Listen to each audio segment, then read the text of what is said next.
Kanselir Jerman Olaf Scholz dilaporkan mengalami langsung suasana konflik perang saat berada dalam intaian pemboman.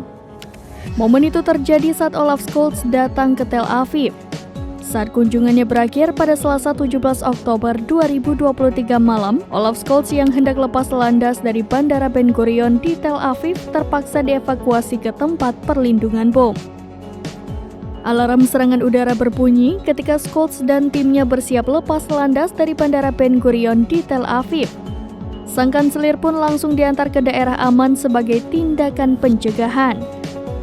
Laporan awal dari peristiwa itu bahkan menyebut Olaf Scholz juga terpaksa berbaring di tanah karena ketakutan kena sambaran rudal.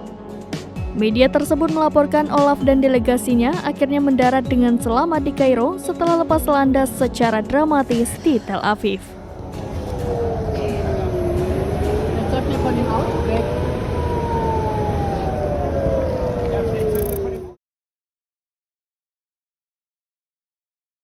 Download Tribun X sekarang, menghadirkan lokal menjadi Indonesia.